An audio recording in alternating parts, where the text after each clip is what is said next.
we're gonna wrap this up with some video games Sure. because we've been going longer than I expected. Honestly expected that.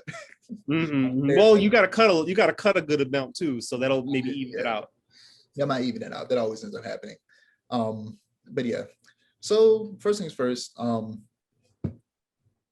there might be an Ahsoka Tano game being made by Lucasfilm Games, which I'm excited for. Ahsoka is literally my favorite Star Wars character, and if you make an Ahsoka game and it's not a hack and slash, I don't know what you're doing.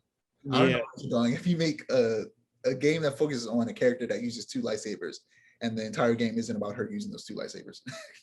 So Star Wars is weird because there's so much action and technology and fantasy and lore. It's like a lot of times the different game series have to pick which angle they want to. Yeah, the crazy thing is because it's so expansive, they could literally touch any genre they wanted to. And without a doubt. It would still make a great game. Star Wars has had first-person shooter games, almost battle royale games, flight simulator games. They've had the whole gamut. They ran the whole gamut.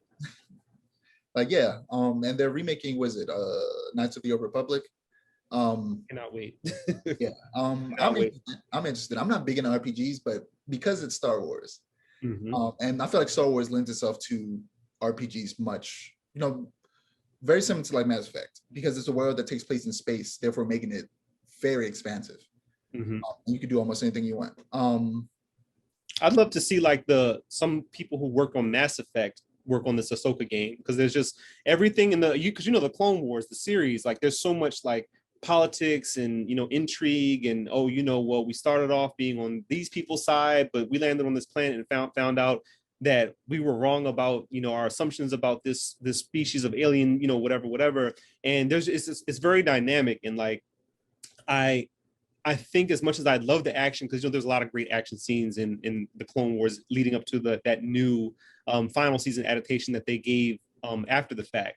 But like I think there's so much, and I think Rosario Dawson was a great casting of Ahsoka Tano with Mandalorian.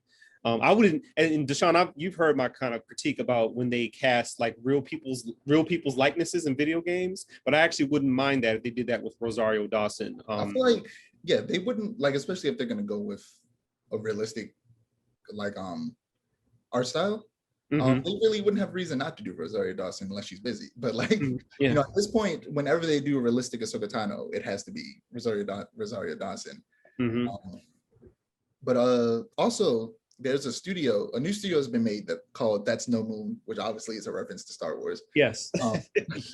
When Obi-Wan says That's No Moon about the Death Star. And apparently, developers from The Last of Us, that worked on The Last of Us, Call of Duty, and God of War have come together to make this studio. And apparently they are working on an action adventure game backed with $100 million investment. That's all the information we have. Now, of course, naturally, off top, you want to go, they might be making a Star Wars game, because recently EA no longer has the exclusive license to make Star Wars games, thank God. Okay. Not that they made some good games. Granted, they made some really bad games as well. A lot of really bad games. But they also made Jedi Fallen Order, and they're making a second one. But it's like, it's not that they were making games, it's that they were the only ones allowed to make Star Wars games. And that really restricted the type of Star Wars games that we got. Now that it's open, we're probably going to get a bunch of different types of Star Wars games now. And this one's going to be action adventure, my favorite genre in video game genre. Maybe it's a Star Wars game. Maybe that's just the name of the studio. They just wanted a cool, interesting name, and they're making something completely different. Either way, it's probably going to be really good. Basically, because they got Lucas, because what is it? Lucasfilm, Industrial Light and Magic works on is a Star Wars company, but it works on all kinds of video games, movies, and TV shows. So you're right; it might not be a Star Wars game at all. Yeah, the technology they use for like shows like Mandalorian, and they're going to be using it for Thor: Love and Thunder. They use Unreal to make the environments, the backgrounds that they project. Really? Yeah, that they project onto the volume, the big screen that they film in. They use Unreal to make those environments. Wow. Yeah, this is a really good article about the volume. I might have to send you.